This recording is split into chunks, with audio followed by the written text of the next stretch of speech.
নমস্কার বন্ধুরা, কেসি কিচেনে সবাইকে স্বাগত। আজ আমি নিয়ে এসেছি মুসুর ডালের একটা বড়া, যেটা কিনা তোমরা ডাল ভাতেও খেতে পারবে, আবার সন্ধেবেলায় স্ন্যাক্স হিসাবেও এটাকে ব্যবহার করা যাবে। চলো দেখে নিই আমি কিভাবে বানাচ্ছি। দেখো, আমি কিছুটা মুসুর ডাল, মানে 1 কাপের মতো, মোটামুটি বড় কাপের মুসুর ডাল আমি ভিজিয়ে 2-3 ঘন্টা আগে রেখে দিয়েছিলাম। তারপরে সেটার থেকে জল ছেঁকে নিয়ে একটা মিক্সির জারে 3-4টে কাঁচা লঙ্কা দিয়ে আমি পেস্ট করলাম। দেখো, এইরকম পেস্ট করতে হবে, খুব ঘন পেস্ট করা চলবে না, একটু দানা দানা থাকবে, তাহলেই কিন্তু পকোড়াগুলো ভীষণ ভালো হবে। তারপরে দেখো, এইদিকে আমি ধনে পাতা, পালং শাক আর একটু লাউ শাক, 1-2টো লাউয়ের পাতা আমি খুব কুচি কুচি করে ধুয়ে পরিষ্কার করে একটা বাটিতে রেখে দিয়েছি। তারপরে ওই যে মুসুর ডালটা আমি বেটে রেখেছি সেটা আমি এটার মধ্যে দিয়ে দিলাম। দিয়ে দেওয়ার পরে এটাতে পরিমাণ মতো নুন দিয়ে দিলাম, যেহেতু এটা আমি স্ন্যাক্স হিসাবে বানাচ্ছি সেই জন্য নুনের পরিমাণটা বুঝে দিতে হবে। তারপর দেখো, 1/2 চামচ আমি গোটা জিরে দিয়ে দিলাম, 1/2 চামচ আমি আদা গ্রেট করে রেখেছি, 1 ইঞ্চি আদাকে গ্রেট করে রেখেছি সেটা আমি দিয়ে দিলাম। ছোট চামচের 1 চামচ আমি গোলমরিচের গুঁড়ো দিয়ে দিলাম। তোমরা এর মধ্যে চাইলে কিন্তু লঙ্কাও কেটে দিতে পারো, আমি লঙ্কাটা পরে দিচ্ছি, কিন্তু এখন আমি গোলমরিচটা দিয়েই বানাবো। তারপরে দেখো, এটাকে পালং শাক, ধনে পাতা আর লাউয়ের 1-2টো পাতা আছে, খুব কুচি করে আমি এটাকে কেটে রেখেছি। তারপরে দেখো, এটাকে খুব ভালো করে ব্যাটারটা করে নিতে হবে। তারপরে এইদিকে একটা ফ্রাই প্যান চড়িয়ে ওর মধ্যে সমস্ত ওই ব্যাটারটা বড়ার আকারে বা কোপ্তার আকারে ভেজে নিতে হবে। তোমরা এটা গরম ভাতে, ডাল ভাতের সাথেও খেতে পারো, ভীষণই ভালো লাগে খেতে। আর এখন তো যখন তখন ওয়েদার হিসাবে, যখন তখন সন্ধেবেলায় স্ন্যাক্স হিসাবেও এটাকে বানিয়ে নিতে পারো, খেতে কিন্তু খুবই ভালো লাগে, একদম পারফেক্ট সন্ধ্যের স্ন্যাক্স।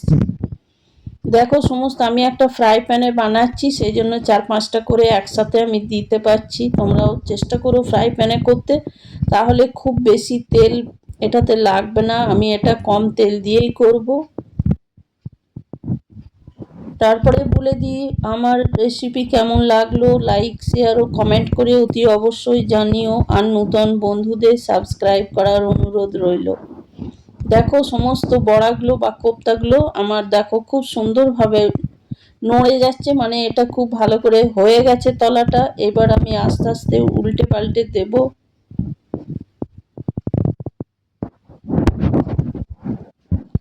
তোমরা যদি এখন লাউ পাতা না পাও তো কুমড়ো পাতা দিলেও চলবে, এখন তো পালং শাক মোটামুটি বাজারে এখন আছেই।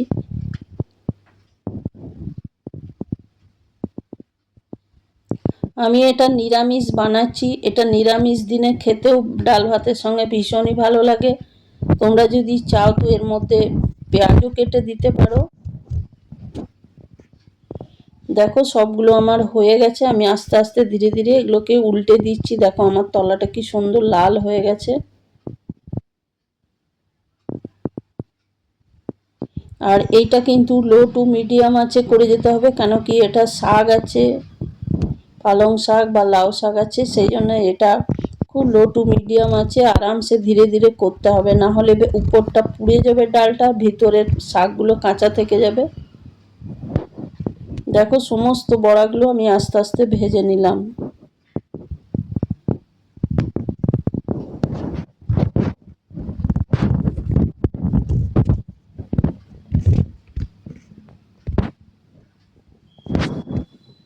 তোমরাও একদিন আমার মতো ট্রাই করে দেখতে পারো। তোমরা তো মুসুর ডালের বড়া অনেকেই অনেক রকমভাবে বানাও বা খাও, একদিন এইভাবে নিরামিষভাবে বানিয়ে দেখো, খেতে ভীষণ ভালো লাগে।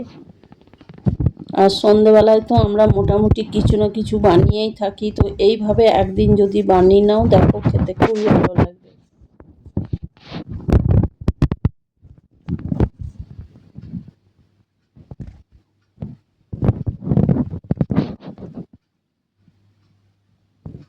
এইভাবে ফ্রাই প্যানে করলে কিন্তু তেলটা ভীষণই কম লাগে, আর কম তেলের মধ্যেই এগুলো হয়ে যায়।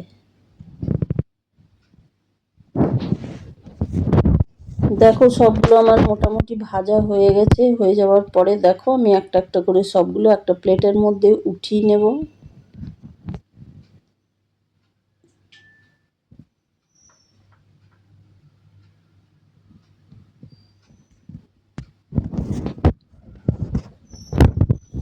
ফুটিয়ে নেবার পর আরও যে ব্যাটারটা আছে সেটাও আমি আস্তে আস্তে ওইভাবেই দিয়ে দেবো, বা সবগুলো আমি আস্তে আস্তে ভেজে নেব।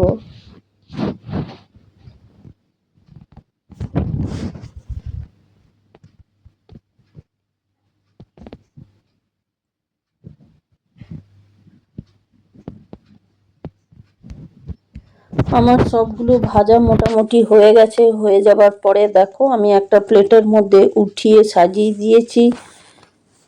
তোমরা সব ভালো থেকো, সুস্থ থেকো। ফিরে আসছি